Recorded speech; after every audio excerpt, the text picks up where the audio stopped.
exploring economics. The application of economics is outside the economic scope. You will apply that economic knowledge in the agricultural sector, in the health sector, in the environmental sector. So the question that needs to always be in your mind is, if an environmental action is being taken, does it make economic sense? And if it makes economic sense, what are the implications of that economic sense that is making by ensuring that we move away from fossil fuels, from depending on fossil fuels that add to the atmosphere, to maybe developing a solar panel? And how does that action fit into the health aspect, into the health equation by reducing air pollution? How does it fit into ensuring that development is not occurring at the expense of people's health? So that kind of question continuously being asked, and also bringing that up in the discussions in your class or even at your workplace becomes very important. For example, I'm an environmentalist, but I think through the economic lens and also the social lens.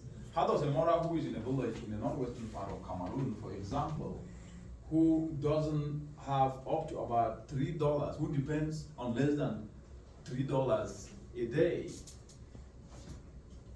how can that mother assess an opportunity, an environmental solution opportunity to add value to dry her vegetable, to dry her maize, to dry her wheat, but at the same time ensure that that is not causing an environmental damage, but helping her put more money in her pockets and food on the table?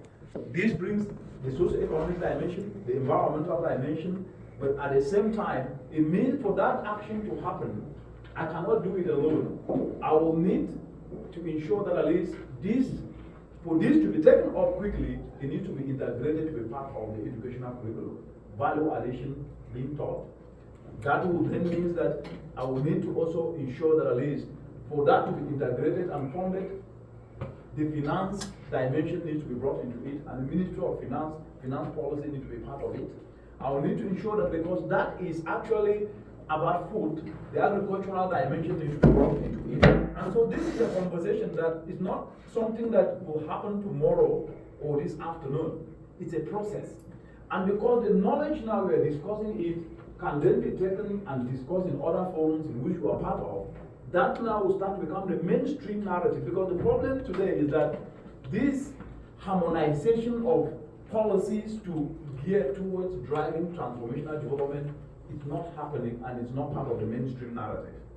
So if you can now start to make it part of the mainstream narrative, then you start to break those silos and now push a different way of thinking that will move forward. And I've said it starts from the classroom, it gets to the curriculum, but it also has to get to policies. And those who are drivers of policies are the elected members of parliament. They need to be put in your community. Bring this debate. Bring this debate. How can you be able to ensure that Canada comply with the Accountability Act of reducing low emissions? It's not just about the environment, it's about our health. It's about incentives for young people to develop the technologies or develop their businesses so that they are contributing to the implementation of that Accountability Act. And that way, you will reduce emissions. That means air pollution will be reduced and health of citizens will actually be intact. That means that people put more money in more pockets because the enabling environment and government funding is going to go into those initiatives. That's an economic policy. That's a health policy. That information and those solutions need now to be integrated into the education curriculum and taught practically. And that's now really how you can drive society. So it's a system approach. That's not there. You know, that's you know, the way our curriculum is designed, it's so inflexible, you know, that it's, you know, I think the curriculums are done maybe every 10 years, you know, and there's always pushback. Yes. Yeah. Part of the like what you've done today, you brought me into our conversation. Yeah. So I think part of the actions are not necessarily to change curriculum from scratch, but to innovate around, like what you've done today. Yeah. Bringing in people who are not necessarily in academia per se, but who are practitioners. Yeah. In testing some of these concepts and taking them forward. I think that way then you prepare students in such a way that at least they start to see the reality of things, and then infuse that into the theoretical understanding of how things can be done, and then that takes that forward.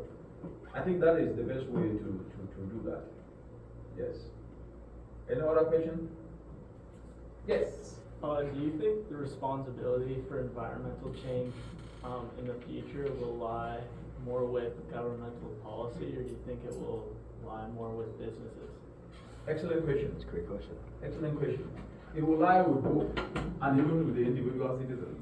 Because you see, the role of government is to create an enabling environment for businesses and enterprises to strive. And the beauty is that if you look at what governments are doing, they're putting policies in place. And I mentioned the case of Canada, and I also mentioned the case of Africa, where there are a lot of policies. But what businesses are supposed to do is that if you look at climate change, it's over 7-8 trillion US dollars business opportunity. If you are able to tap into that as a business person, given the fact that the enabling environment has already been set by the government, putting in place, in case of Canada, the Accountability Act, then it then means you are going to benefit from the incentives, the tax rebates, the tax incentives that come as a result of taking action on climate change, which Canada is currently doing at the moment.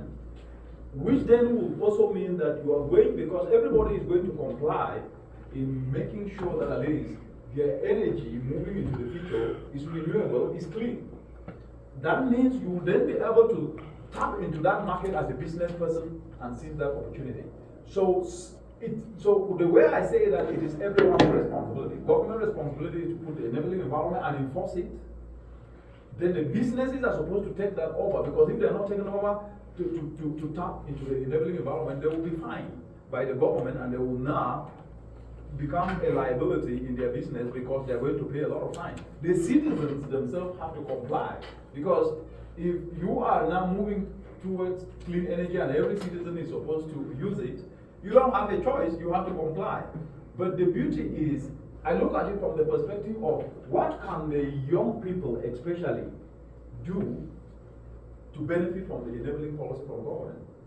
It's to start to look at opportunities in the environment, especially clean energy, especially agricultural value addition, whereby growing, because like I said, the example of wheat integration into countries. I know that Canada is not really importing wheat from, they produce wheat here, but there is climate change that is going to happen where yield reductions might go down, and the country might have to import food from outside. But the importation of that food will have to be compliant. Was it produced in an environmental way? Is it organic food? Or is it chemicalized food? So if you tap into that to understand that and be part of that value chain, you're going to make a lot of money. So stop right there, because that one is one I've never heard.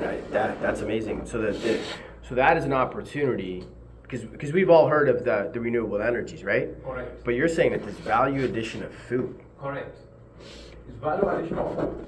Because if you look at it, the changing climate is already happening. Yeah. And the fact that there is bumper harvest in Canada at the moment, yeah, with the temperatures increasing, there are going to be crop failure, yield reduction, and Canada, to feed the population, will have to import food. But Canada will not be importing food in raw form. And even if they import food in raw form, people will have to process it. So if you understand how to add value to agricultural products, it will be part of the global supply chain of food that is actually produced in the way that we do, because the importation of food will have standards. We will have to apply to certification standards on aspects that are they contributing to emissions, the way they produce the food, or they produce the food in a way that was working with the environment, not against the environment.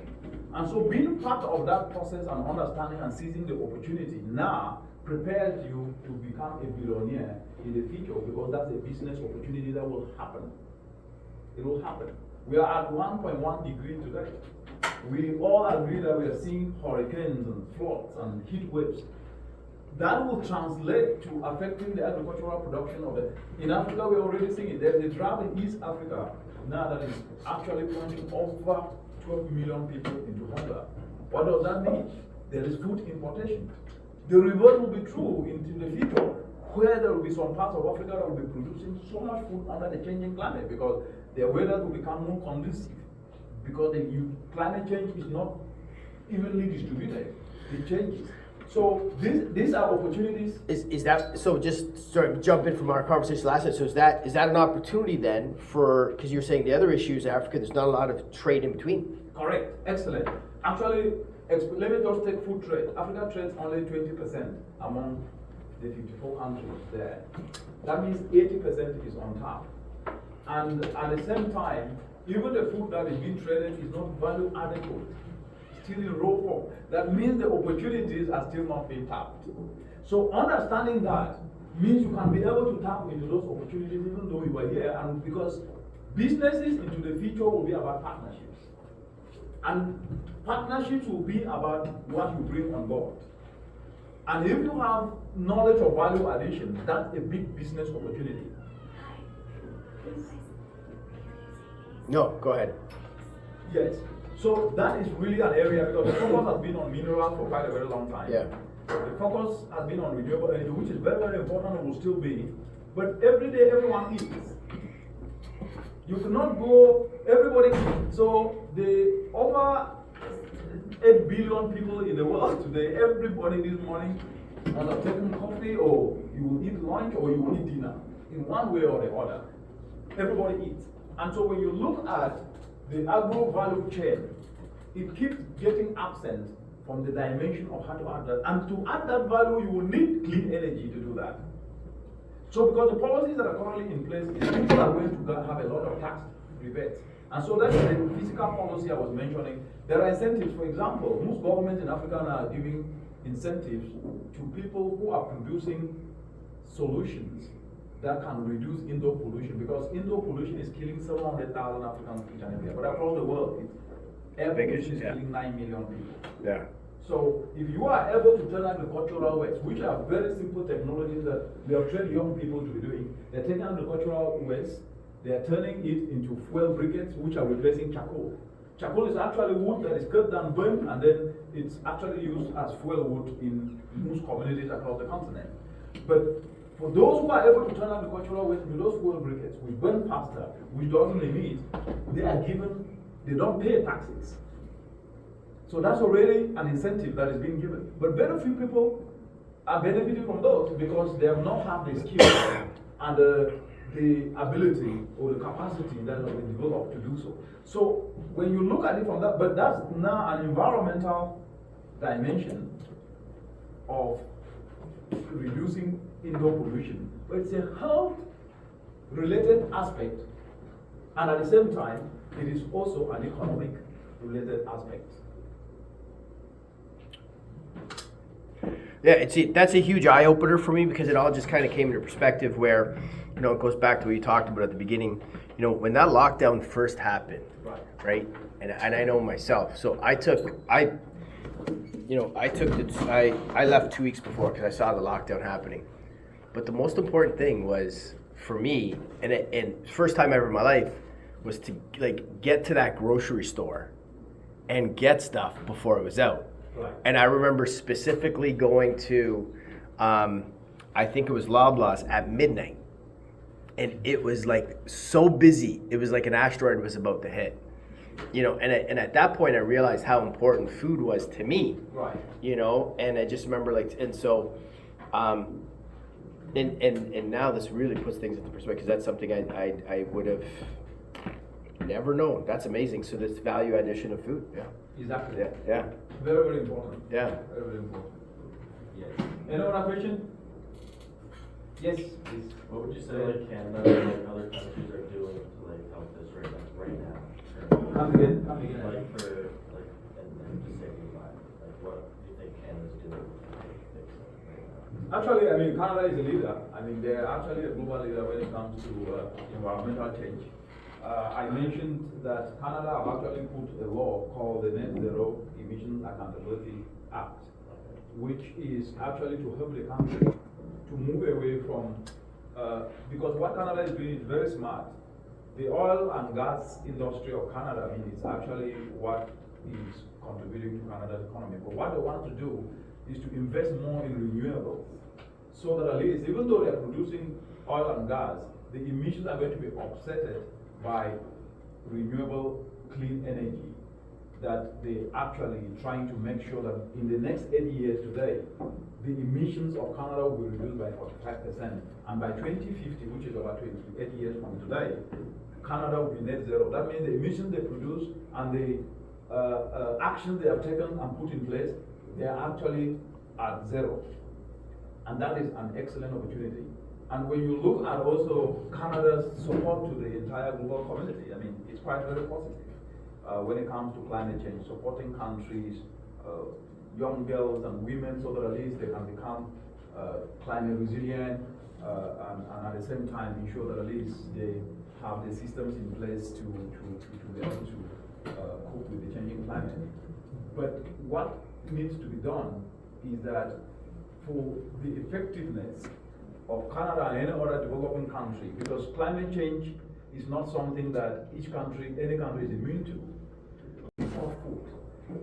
That's common sense. But what if the areas that, though there is climate change and there is increased temperatures, were areas in which more food could be produced, it would make sense for Canada to support African countries especially, and at the same time also the minerals that I said, Canada is moving towards clean energy, but the minerals for that production of renewable energy, of solar panels, lithium, they're mostly in Africa. So working with Africa in partnership to be able to add value to those materials is also beneficial to Canada. So that symbiosis thinking of partnerships is an opportunity to actually ensure that at least the entire world benefits. Yes? You had a question? I think I saw a hand. Did you have a question? Yes. No. No. Okay. Okay. Perfect. Okay. Go ahead. About 5 more minutes, guys, and then, so if you got any questions, then just, I'm going to give them a little tour of the school, too. So what exactly is stopping Africa from refining these materials themselves? Very good question. The first is the capacity to do that is not yet there. And second is that the educational system, as I said, have not actually integrated the aspects that are supposed to actually be looked at and the skills provided to the citizens through educational system to do so. And so there is a missing gap. That's why I said the educational system is not matching the challenges. And so what is taught is excellent, is relevant, but it's not really grounded on what needs to be done. And so there needs to be an educational system that focuses on the tooling skills of citizens to then be able to address the aspect of value addition, both in minerals and both in the agricultural sector. So what is stopping them goes back to the point that I made earlier, policy mismatch. You will see one policy that focuses on mineral extraction in a very sustainable way, but without putting the aspect of capacity building and education as the core pillar. You will see the education policy talking about educating everyone before 2030. Education is educating them on what? It's supposed to be educating everyone to add value addition. So the mismatch in terms of policy continuously happen and the problems continuously remain the same. And so to change that, there is this mindset shift that I mentioned, whereby the narrative of silo approaches to policy vis-a-vis the educational system and capacity building synchronized together, but I count on the young people who can now be able to pick this up to put that together. Because the young people like you people will be, most of you end up as policy makers, decision makers, business owners, and you have the ability now to advance some of these aspects of policy harmonization, of systemic thinking in such a way that what is done in one sector have direct implication with another sector.